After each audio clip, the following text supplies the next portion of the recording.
What's up, everybody? Today I want to talk about your content strategy in 2022. On this channel, you're going to hear me talk a lot about Spotify and YouTube. Because if you're a musician, you need to be using these two platforms this year to grow your audience, and I'll tell you why. So before I get into this video, I want to give a notable mention to Damian Keys. I hope I'm pronouncing his name right. I found his channel the other day, and I haven't subscribed to someone's YouTube channel so fast. This guy is very knowledgeable on music industry education, and it's the reason for today's video. Some of the stuff I talk about in this video is going to be a reiteration of his 22-day single release plan. I'll leave a link to his channel in the description. So here are 5 tips for growth as an independent musician in 2022.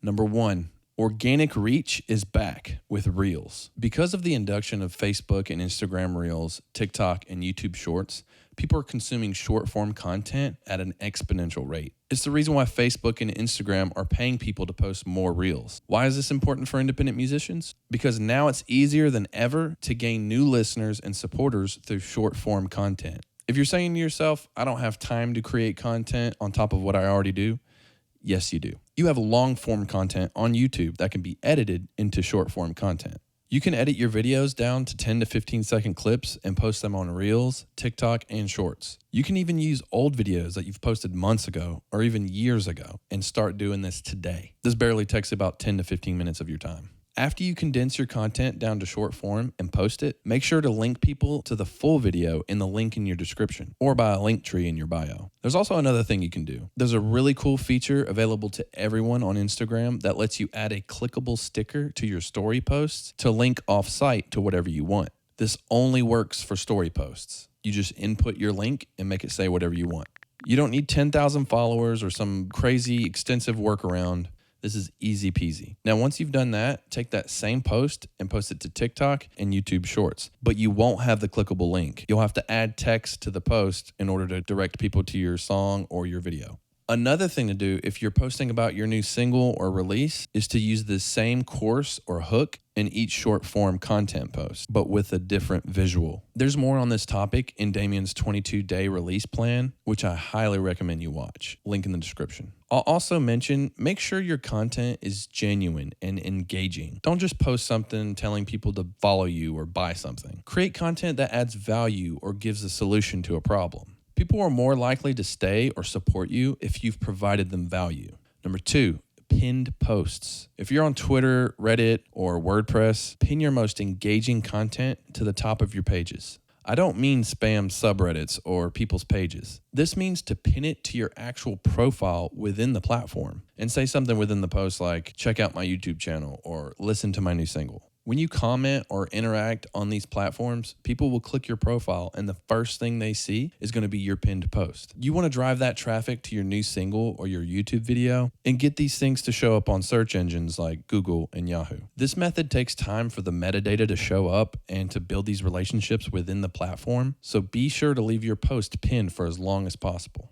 With a bit of patience and back-end setup, this strategy can get your content seen and heard, but you need to be patient. People don't just automatically know who you are or see when you post something. Number 3, ads. This is when adverts like Facebook and Google ads come in. On release day, you set up an ad for $5 a day for 2 to 3 weeks as a conversion ad to bring people over to your Spotify or your YouTube channel. Something I've noticed, I'm seeing some artists and YouTubers relying solely on Facebook ads to grow their audience. Although that's a very essential part of the process, it's not the only one. When you only focus on Facebook ads, they're going to listen and they're not going to stay. They're not going to become fans. But in my opinion, I think these people are focusing too much on analytics over the art. You have to make sure that your art is top-notch first. Then you worry about the business stuff. Let's not forget that. This goes back to being genuine. If your ad is just pushing product and not really adding value, people will most likely skip or hide your ad. Use your personality, tell a story with your content, offer a free download. There are many ways to offer some sort of value with your content. If you want me to do a more in-depth video on Facebook and Google ads, let me know in a comment below. Number 4, Spotify for Artists and YouTube Studio. If you're not on Spotify for Artists or YouTube Studio digging into your analytics, you need to be. This is golden data provided to you by Spotify and YouTube to understand different things like how many plays you got that month, how many followers you've gained, how many playlists you've been added to, and the list goes on. You can also compare similar artists in your dashboard on Spotify. You're not going to be able to understand your audience without seeing the behaviors and trends in your data. Data is king. You are now the record label, and you have to think like a record label in terms of business without all the sleazy stuff. Make sure to go to artists.spotify.com to look at your analytics. This also applies to YouTube Studio. YouTube Studio is far superior as far as depth with what you can learn through your analytics. Understand your demographic, and you'll start to see a shift in your growth.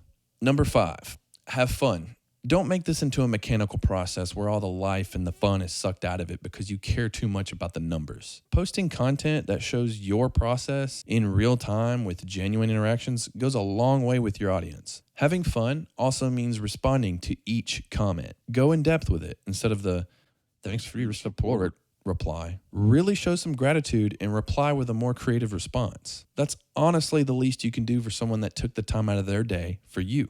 This is probably the most valuable piece of advice I can give you. Building these genuine connections with your audience will skyrocket your growth over anything else. In conclusion, if you love what you do, it will show, and people will see that, and they'll probably want to support you. And that is 5 tips for growth as a musician in 2022. If any of this has helped you, please hit that like button. It gets my videos shown to more people, and it helps me help you. Thanks for watching. Subscribe if you enjoy my channel, and I'll see you guys next week.